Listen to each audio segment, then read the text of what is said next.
چونکہ ہم آئینی گواہ ہیں. یہ عمران خان کا جملہ تھا کہ میری زندگی کی خواہش تھی کہ کبھی میں تم 57 سربراہوں سے مخاطب ہوں. اسلامی دنیا کے 57 سربراہ بیٹھے تھے. کہا میری خواہش تھی میں کبھی تم سے مخاطب ہو جاؤں اور تم سے ایک گزارش کروں, ایک عرض کروں, ایک التجا کروں کہ آؤ آقا کی ناموس کے لیے عالمی سطح پر قانون سازی کروائیں. اقوام متحدہ کے اندر, OIC کے اندر. کیا وہ عمران خان کسی گستاخ رسول, کسی قادیانی نواز کا حامی ہو سکتا ہے؟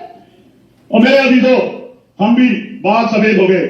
جو اقوام متحدہ میں رکیا آیا ہے اس کے بعد کسی اور چیز کی ضرورت نہیں ہے. اس نے اقوام متحدہ میں جو تقریر کی اس کی تعریف کر رہے ہیں. کے ماننے والے ہیں جو ایک اب اس میں اس وقت وفاقی وزیر ہوتے تھے مذہبی امور کے نور اللہ قادری صاحب, وہ بھی اس تقریر میں بیٹھے ہیں اور انہوں نے عمران خان کی بڑی تعریف کی. رکھتا ہے اپنی جان تو قربان کر سکتے ہیں, اپنے کشمیری بھائیوں کو چھوڑ نہیں سکتے. اس کے بعد صدر اس وقت اس کے بعد میں آخری بات کہہ کے ختم کرنا چاہتا ہوں.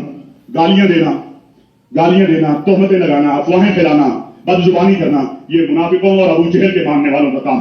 یہ سن لیا آپ نے, یہ اس وقت ان کے بیانات تھے.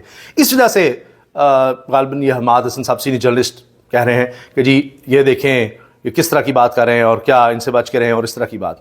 تو اس پر بڑی تنقید ہو رہی ہے کہ کس طرح یہ کرتے ہیں. اچھا, دیگر علماء جن میں جمعیت اہل حدیث کے بعد شیعہ علماء کونسل نے بھی فوج کے خلاف بولنے والوں پر تنقید کی, اور میں میڈیا پر آ کر میرے پیارے ملک کے خلاف, ہماری پاک فوج کے خلاف, ہمارے سرحد کے محافظوں کے خلاف آواز اٹھانے والوں کی باقاعدہ مذمت کرتا ہوں.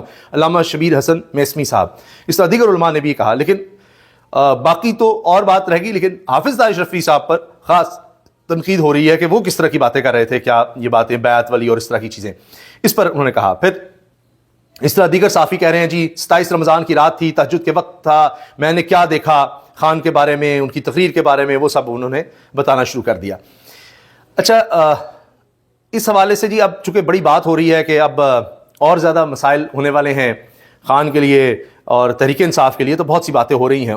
اس میں اب خان صاحب کی سابق اہلیہ جمائمہ گولڈ سمتھ صاحبہ, انہوں نے ایلون مسک کو ٹیگ کرتے ہوئے ٹویٹ کیا ہے, ایکس پر پوسٹ کیا ہے, A personal plea to Elon Musk. My 2 sons have not been allowed to see or speak to their father Imran Khan, who has been held unlawfully, according to the UN, for 22 months of solitary confinement. X is the only place left where we can still tell the world he is a political prisoner without basic human rights. Yet every time I post about him, the reach inside Pakistan and often globally is throttled to almost zero. You promised free speech, not speech, but no one hears it. Please fix the visibility filtering on my account so we can get the message out. Mario Nawfal, انہوں نے ایک صحافی کو بھی attack کیا, اور Elon Musk جو x کا مالک ہے اس کو بھی اٹیک کرتے ہوئے کہا ہے کہ میں جب بھی اپنے 2 بیٹوں کے والد عمران خان جو سابق وزیر اعظم ہے اس کے بارے میں کچھ کہتی ہوں کہ اس کے ساتھ بڑی ناانصافی ہو رہی ہے, تو میری ریچ کم کر دی جاتی ہے اور پیغام اتنا نہیں پھیلتا. تو اس کا کیا فائدہ؟ پھر فری اسپیچ ہے لیکن لوگ تک پہنچ نہیں رہی. آپ تو کہتے تھے کہ ہر ایک کو حق حاصل ہے, میرا پلیٹ فارم اس لیے ہے. تو اس کو مزید دیکھیں, اب حکومت کی طرف سے کہا جا رہا ہے کہ ہم اس پلیٹ فارم کو ہی بند کر دیں گے کیونکہ ہماری سن نہیں رہا.